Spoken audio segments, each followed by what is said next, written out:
Welcome to Storytelling.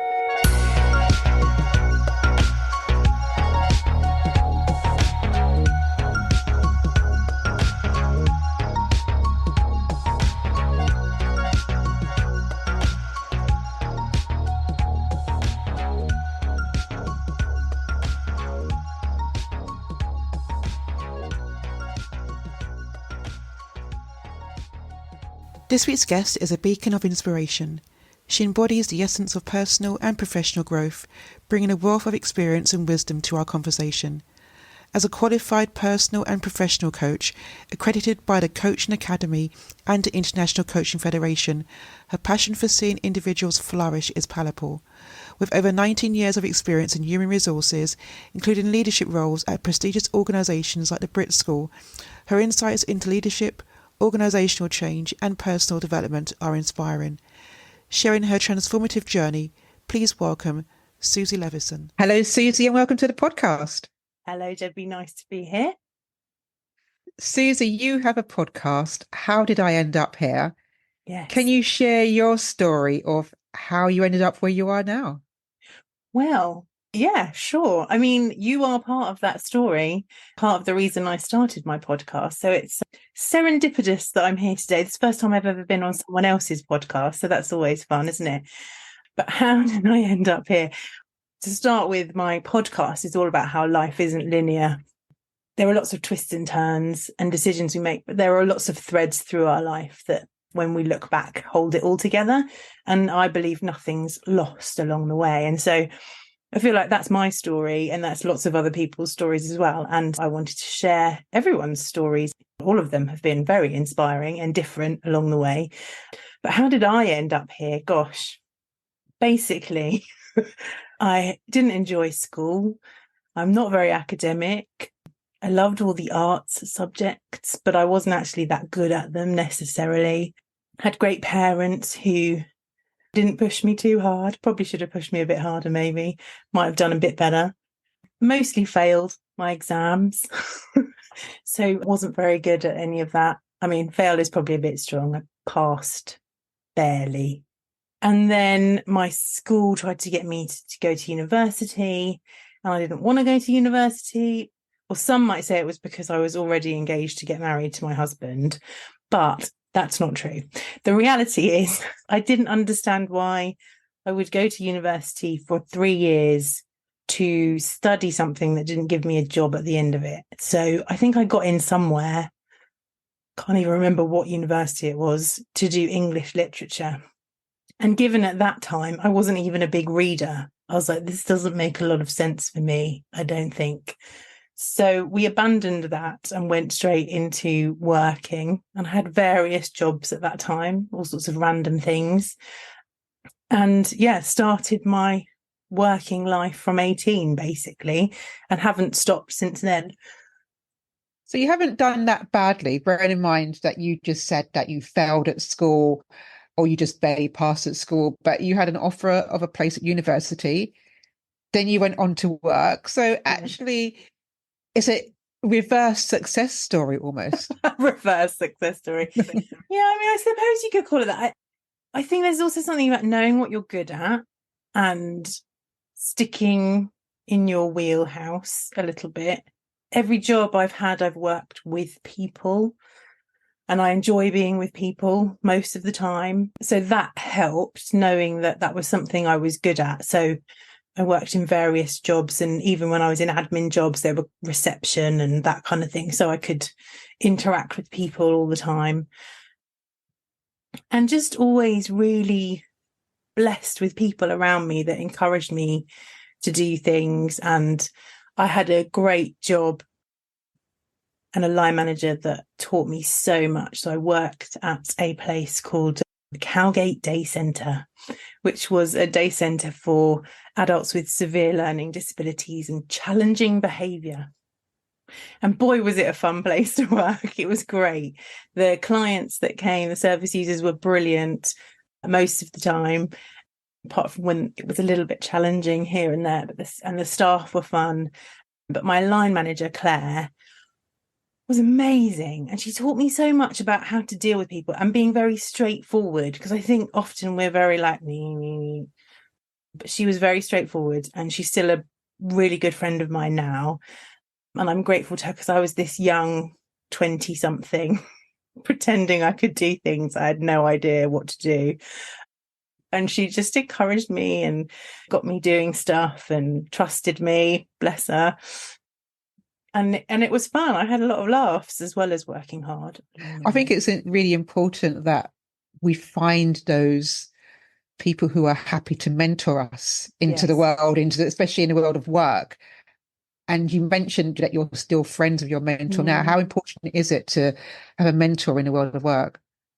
I think it's really important. And I also think, certainly now, I feel like I love encouraging other people in their work. And so now I'm an HR consultant. I work in lots of different organisations and have the privilege of coming alongside people at all levels in the organisation, from CEOs to HR administrators to all sorts of people, and just encouraging people and coming alongside them. And I just think it's important to listen to those that have been there and done it, because they've got a lot to share and a lot for us to learn from. But at the same time, when you're mentoring other people, you learn a lot from them as well, because there's new stuff happening that maybe they've picked up on, but you're old school like me. And yeah, I just think it's so important to encourage each other, particularly in the world of work, because it's hard, it is hard. And we're expected to do so much more for so much less these days, that actually just chivying each other along is a good idea, I think. So how and why did you move into the HR area? Well, I don't think anyone chooses HR, if I'm honest. If you have, let me know, because you must be a rarity. Most of us fall into it. So I didn't have any work, and I signed up to a sort of internal temp agency in a aid and development organisation. And they called me up one day and said, "Oh, we've got some temp work. It's in our HR department. Is that all right?" And I was just like, "Well, yeah, I need work. I don't mind. I'm not bothered what I'm doing, as long as I'm doing something." And so I turned up in this HR department, not having a clue really what HR did, and really enjoyed it, found it was something I was quite good at. So I started at kind of bottom level, a lot of sifting through application forms and CVs and all that kind of thing, and organising all the admin side of HR. And then eventually they offered me a job, or I went for a job and got it. And then amazingly, that organisation paid for me to get my HR qualification, which was brilliant, which I really enjoyed doing. And I think that's one of the things, I didn't want to go to university, wasn't very good at learning, but actually when I had purpose to it, I learned easily and did quite well. So that for me was a interesting learning point in life of like, oh, if I really want to do it, I can do it. That's interesting. So yeah, so ended up there and was there probably, I think, about 8 years altogether, and moved up a little bit. Had an amazing boss there as well, another lady called Claire, who is also still a really good friend of mine. I've picked up a lot of Claires in my life. And she was brilliant. She had been to university. Actually, she had studied to be in HR. So maybe she is one of those rarities herself. And yeah, she was brilliant, really helpful. And we had a lot of laughs. We also dealt with a lot of really difficult stuff together.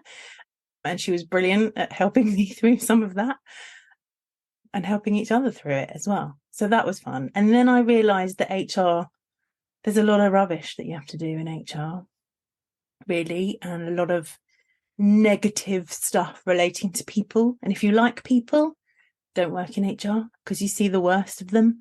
It's not very nice. And I got to the point where I was like, I don't want to work in HR anymore. Plus, we had moved to South East London, and this job was sort of West London, or further than that even. And getting there was too much. And so I was looking for a new job, and I found an office manager role in London Bridge. So I thought, well, that gets me out of HR a little bit. And I did that for a short time, which was always the point, but realised I actually missed HR, weirdly. I don't know why I missed it, but I did. So then I ended up applying to work in HR at the BRIT School in Croydon, which was really near where we lived, and ended up there, started off as PA to the deputy principal and HR. And we soon realised that that wasn't going to work because there's lots of HR to be dealing with. It's a big school, lots of people. And I ended up being HR director there for 8 years, which was brilliant. Brilliant. I mean, if you don't know the BRIT School, it's a performing arts and creative arts school with lots of very famous alumni. So we got to meet all sorts of interesting people and do all sorts of fun things and go to the BRIT Awards. But also the staff there are incredible. So that was a real joy to work with people like that. So that's how I sort of ended up in HR. But I've had lots of moments where I've thought, I don't like HR anymore. And so I think one day my husband had stolen one of my really rubbish magazines. And he came back downstairs from reading it and he said, I've seen this article about these people who are coaches, who are life coaches. I think you'd be really good at that. I was like, oh, what do you think? So I had a little read. I thought, sounds fun, working with people, but in a positive way. That sounds joyous. And so I started exploring coaching. I think the theme that seems to be running throughout that story is the fact that you value relationships with others, and the fact that you're able to maintain relationships with former colleagues as well. It just demonstrates how valuable those relationships really are. Yeah. What advice would you give to others who are unsure how to maintain relationships within a working environment? Oh, I mean, that's a tricky one. I think for me, it's always about understanding the person in front of you. So I've worked with, along the years, tricky people. Some of them aren't my friends still, but it's understanding where they're coming from. And also being a person that stands for what's right and what's fair, I think sticks out these days, sadly. And people notice that. They notice if you're kind. And if you think about in my job, I've had to sit in very difficult meetings with people where I've disciplined them or spoken about redundancy or whatever it is, really horrible, horrible things that I don't want to be doing to people. But then I have to walk past them in the corridor or see them at lunchtime. And so I'm not going to treat them differently because we've had this difficult conversation. I'm still going to say hello. I'm still going to be friendly. I'm still going to treat them like a human being because that's who they are. The fact that that situation happened, it happened, we move on, we go through processes, procedures, whatever. And so I think that for me is what's important, is being kind. And also the people you work closest with, you're with them probably more than you're with your family. And they're with you in the ups and downs of life. So at the BRIT School, I had an amazing assistant called Lisa, who, again, is now an incredible friend of mine. I love her. And she was with me through some really difficult things. So my mum died. My mum was sick. She died. And Lisa was there with me. Lisa also suffered from some family bereavements, and I was there with her through that because we were there together every day trying to work through that stuff. And it's just remembering we're all people, really. And yeah, kindness goes a long way. If the fact that you're a people person speaks out, and I think that's really important. So how did you end up here? How did you end up doing your podcast? So I ended up doing my coaching. So basically I did some training and then was trying to do coaching alongside my job. And then I ended up having a coach, this amazing woman called Claire Singers, who's an incredible executive coach.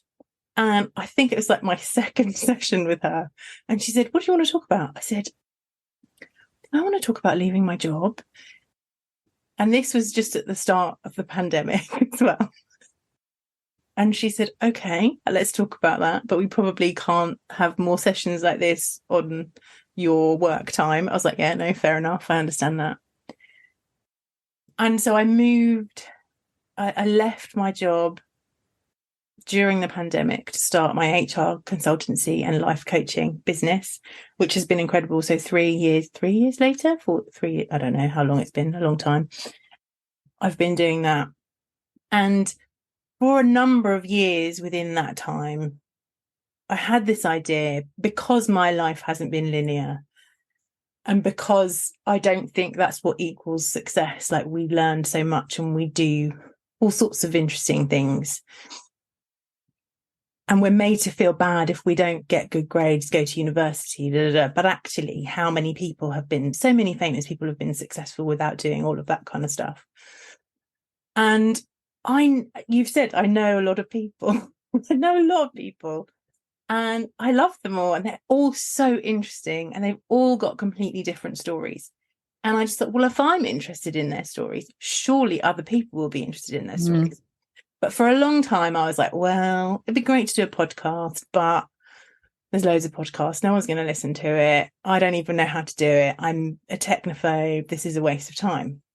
And then my friend, Debbie Williams, said to me, she had a podcast. And I was like, oh, that's interesting.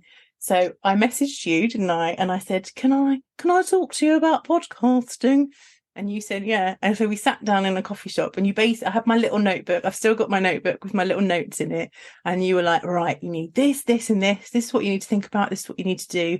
And you need to get one recorded ASAP. I think you even gave me a deadline. And I was like, oh, okay, I feel like I can do it. So it was a September, and I recorded 2 episodes. 2 people I asked were very much up for it, which was great.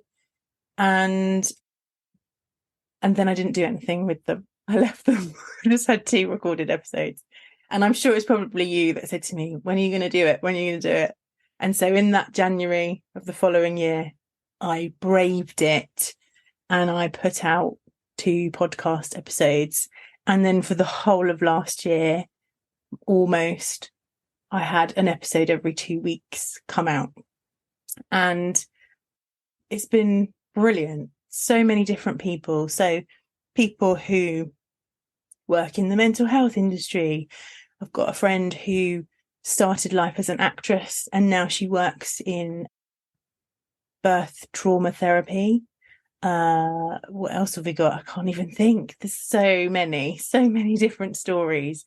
And I just love it. I love sitting and listening. And so far people have been really positive about it. Yeah, it's great. Well, it's a great podcast. It really is. And I would encourage anyone that's listening to tune into your podcast. What advice would you give to others listening who are going through their own transformative journey?